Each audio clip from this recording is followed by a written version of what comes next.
My wife cheated on me with 2 guys, so I took my revenge quietly. Part 1. If you had asked me a year ago who Tracy was to me, I would have said she was my partner, my teammate, my biggest investment in life. We met at a movie theater, of all places. I was with my friends, she was with hers, and somehow we both ended up sitting near each other. A laugh turned into a conversation, and that conversation turned into dating. Tracy had this energy, bubbly, elegant, ambitious. Within a year, we were married. I was 33 and working as a graphic designer for a marketing agency. She was 29, employed at a fast food restaurant but dreaming of something bigger. Acting. It was her childhood goal, one her parents had discouraged, but something she never let go of. From the start, I supported her. Not because I had to, but because I wanted to. I understood what it meant to shelve a dream. I never went into the creative field I originally loved. So if she had a passion and the drive, then why wouldn't I help her chase it? She took part in small volunteer plays, free drama classes, anything she could find. I picked up the slack financially while she explored her path. We had an agreement, she would build her skills and eventually enroll in a proper theater program. Until then, we'd hold off on starting a family. It was a shared dream, build her career first, then build a life together. At first, it worked. For 2 years, our marriage felt balanced. I handled the bills, she brought creativity and warmth to our home.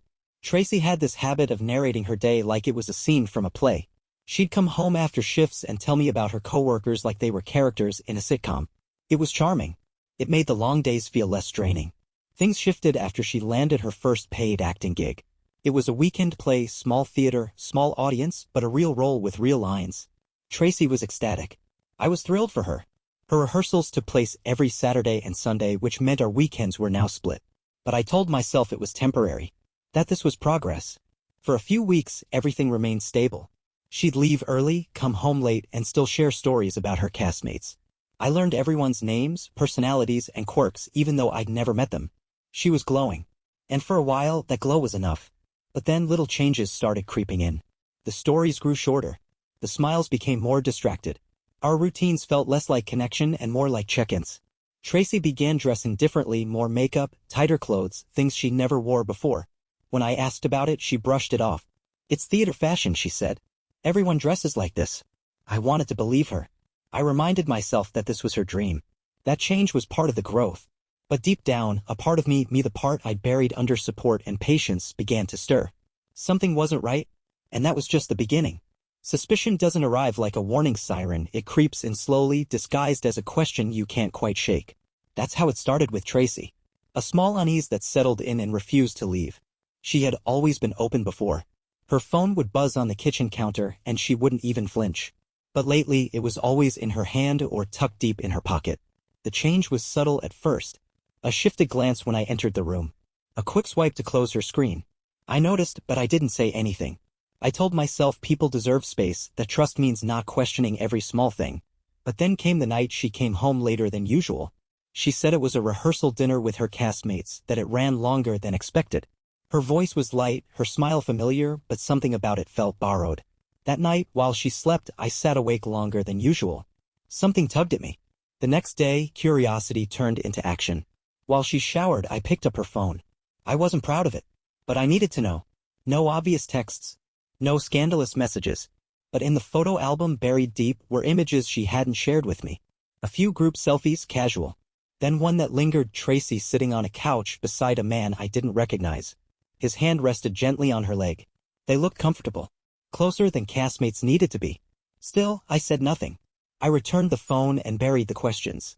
But after that day, I watched more closely. Her rehearsals stretched into late nights. She returned smelling like cologne that didn't belong to me. She began doing laundry separately. Her stories are shortened. Her eyes darted when I asked simple questions. And every time I thought about confronting her, I hesitated. Because I wasn't ready to hear her deny it. Not when I already knew. So I waited. And one weekend I decided to confirm what I suspected. I drove to the community theater she claimed to be rehearsing at. I carried a bag of snacks as a peace offering. A supportive husband, stopping by to surprise his wife. The director answered the door, confused. "Tracy? She's not here today. Haven't seen her this weekend." That moment split something inside me. I didn't argue. I thanked him, turned back to my car, and sat behind the wheel, staring at my reflection in the windshield. The man who believed her without question was gone. She had lied to my face, and she had done it with ease. What I didn't know yet was how deep the lies ran. After that day at the theater, I knew pretending wasn't an option anymore. I couldn't smile through it or tell myself it was all in my head. Tracy wasn't just hiding something. She was building another life behind my back. I didn't lash out. I didn't confront her the moment she walked through the door. Instead, I started collecting the pieces because something in me needed more than a gut feeling. I needed the truth in full. That week, I became someone else entirely. I played the part she'd always known. The supportive, easygoing husband. While keeping my eyes wide open, I checked our shared bank account. Small, frequent charges to coffee shops she never mentioned. Rideshare expenses to neighborhoods she never named. A hotel receipt buried in a long list of digital payments. Paid in cash but booked with a card I'd added her to. I installed a discreet tracking app on her phone. Felt wrong, invasive. But so was everything she'd already done. The next weekend, while she claimed to be rehearsing again, the app pinged a location nowhere near the theater. A boutique hotel on the other side of town. I drove there. I didn't know what I expected. Maybe to catch her walking out with someone. Maybe to see her car and turn around. But what I saw made my stomach knot. Her car was parked in the back lot. 2 hours passed, and eventually, she exited the building with 2 men. I froze. They laughed as they walked toward her car. One of them had his arm around her waist. The other held her hand for a second too long. I ducked low, my heart thudding, and watched as they got in together and drove away. That moment broke something clean inside me. This wasn't a mistake. This wasn't some fleeting emotional lapse. Tracy was living a second life, with not just one man, but 2. And for some reason, they were all okay with it. Back home, I sat in the dark, playing the entire scene over in my mind. I wasn't sad anymore. I wasn't even surprised. I was focused. And for the first time since I found that photo on her phone, I wasn't questioning myself. She'd made her choices. Now it was my turn.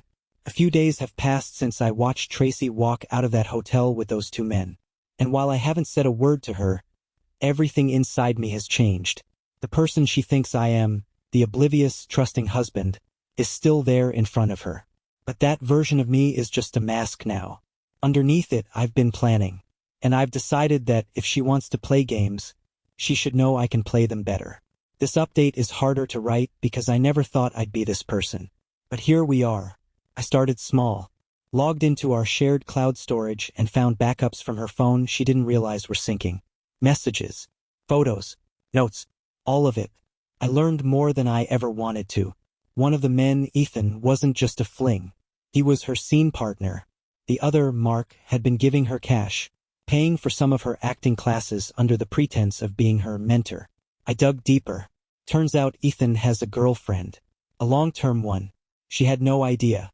I found her on social media and noted down her contact info. Mark, he was married. His wife was listed in public property records. I figured if they were all fine stepping into my marriage, I had no problem stepping into theirs. I took screenshots, printed records, documented everything. The late-night receipts, the GPS pings, the suggestive messages, all compiled into one tidy folder labeled Truth. Then I created a new email. Anonymous. Clean. I sent copies of the photos and details to Ethan's girlfriend and Mark's wife. No messages. No explanations. Just the evidence. A digital time bomb set to go off quietly. And then I waited. The next day, Tracy came home looking rattled. Said she was tired. Said she was stressed. I asked if everything was okay. She nodded too quickly. I could see the guilt now, cracking through her rehearsed lines like a spotlight she hadn't prepared for.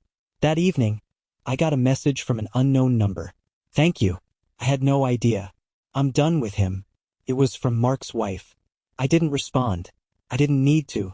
For the first time since this all began, I felt like I'd taken something back. My power, my clarity, my sense of control. Tracy didn't know yet, but the walls she thought were so solid were starting to shake. I wasn't done. Not yet. That wraps up the first part. The second part will be in the next video and you'll find it in the description or my profile once it's released. Stay tuned. Hope you enjoyed this story as much as I do. Help this small channel grow by hitting that like button, subscribing, and sharing with your friends. Every bit of support means the world. Thanks for watching and see you in the next one.